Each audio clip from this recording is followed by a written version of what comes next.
From the Center for Strategic Counterterrorism Communications to the Pentagon performing the Military Analysis Program, we take a look at the top 10 little-known U.S. propaganda campaigns. Hello guys, PC Gaming Dude here, and today I'm going into politics as we talk about some of these propaganda campaigns that are little or never even known. Number 10. The Center for Strategic Counterterrorism Communications. A team of about 50 based within the State Department, the CSCC, was formed in response to Al-Halal Media, the English language medium outlet of ISIS. The Cadillac of terrorist propaganda produces a staggering amount of high-quality videos that neatly package their recruiting material, and before the CSCC formed in 2010, nobody was doing anything to refute that message. The team produces their own videos, tweets, blogs, and even Facebook posts aimed at blunting their recruitment pitches online and causing potential terrorists to rethink their options. It has been difficult to tell just how effective the campaign has been, but since 2013, multiple Twitter accounts have popped up trying to counter the CSCC counter's message, which would indicate that they're a big enough thorn in the side of terrorist recruiters to be deemed at least somewhat effective. Number 9. The Operation Earnest Voice. A far more complex social media manipulation effort under the control of the U.S. Central Command, also known as SECCOM, the cognously named Operation Earnest Voice began during the initial conflict with Al-Qaeda, using undercover operatives to blend into foreign social networks and spread pro-American messages. In 2011, a $2.76 million contract was awarded to a California company to help OEV greatly expand its campaigns. The company was tasked with creating sock puppet software, which enables a single user to control 10 fake social media accounts appearing to be located all around the world. The users actively monitor online discussions and jump in to try to counter anti-American sentiment. While it was asserted that the software would not be used domestically, as it would have been in violation of the United States law at the time, that is no longer the case. More on that later. And CENTCOM has not been spoken publicly about it ever since. Number 8. Project Pedo.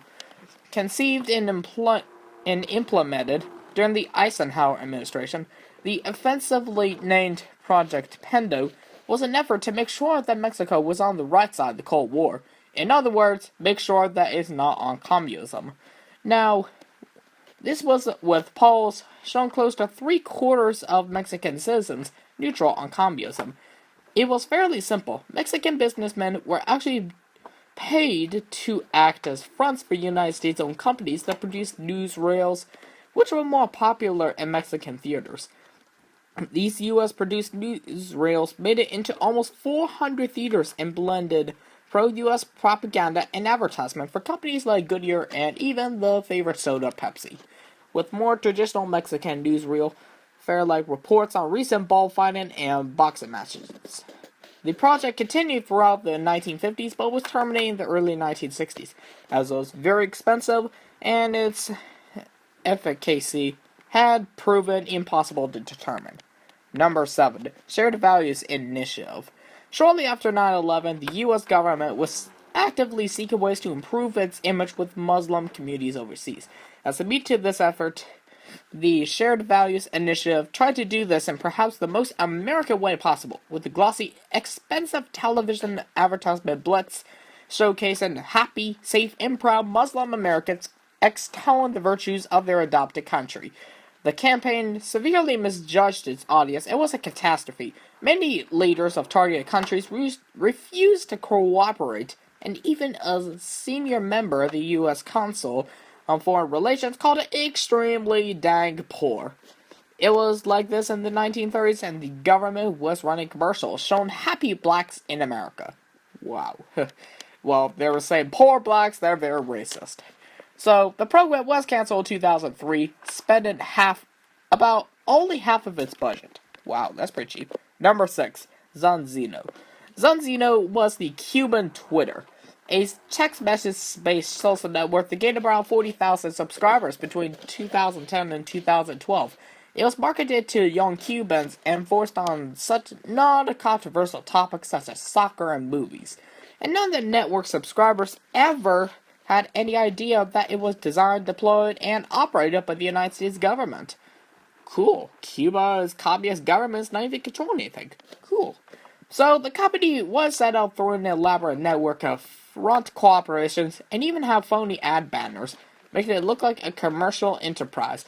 When enough subscribers had gained and an opportune moment arose, the network would introduce political content to stir unrest, eventually being used to organize mobs and protests, triggering a Cuban Spring and perhaps even a revolution. Although the project had since come under scrutiny because of questions about its legality, it was discontinued for a random reason. The grant that provides funding expired. Number 5. The Border Patrol's Megara Corrados.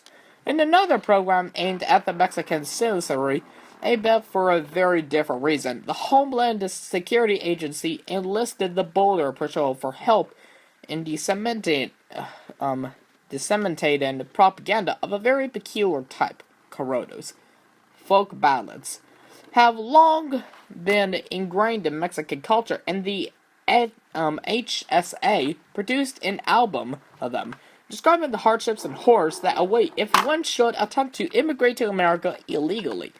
The Border Patrol purchased airtime on both radio and television, and even released a CD entitled Miguel Corrados, which is another word for migration ballads, roughly translated to around there.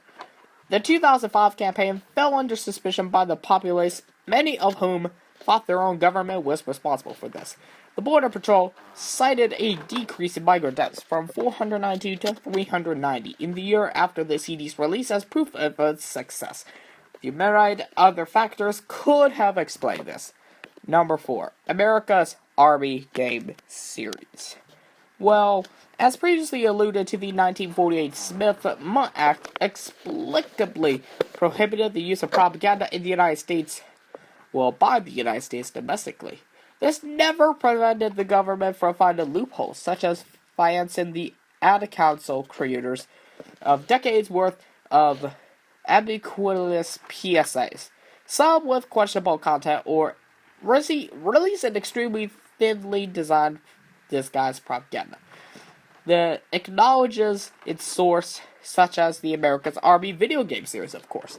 First released in 2002, the all-out free-to-play game is a first-person shooter built on Epic Games' Unreal Engine, the single most popular first-person game engine of all time.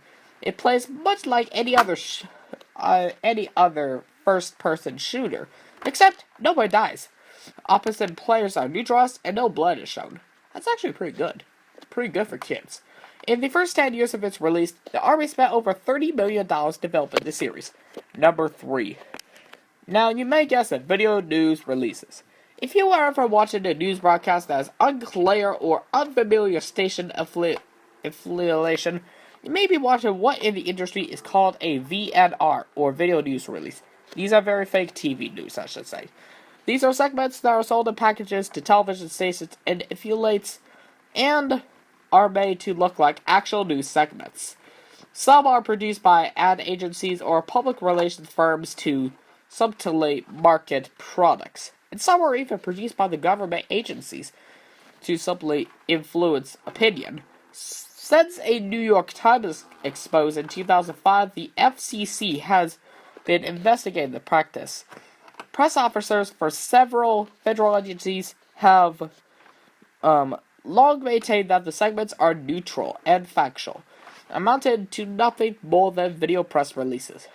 Questions about the lack of identification as government-produced media have been sidestepped by shifting blame to the station managers, but failing to inform viewers as to what they were actually watching. Number 2. The Entertainment Liaison Offices. Now, each branch of the U.S. military has what is known as Entertainment Liaison Office. A liaison office, I should say. tasked with coordinating with the producers of media to project the most favorable image possible of their branches.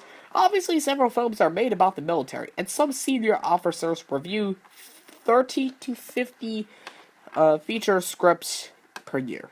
This is not just for technical accuracy, but to help preserve public image. For example, scenes featuring atrocities or questionable actions by U.S. soldiers can be cut, as in the World War II era period film called Wind Talkers. Or a script's entire tone can be altered to make the military appear sexy and cool, such as the 1986 film called Top Gun.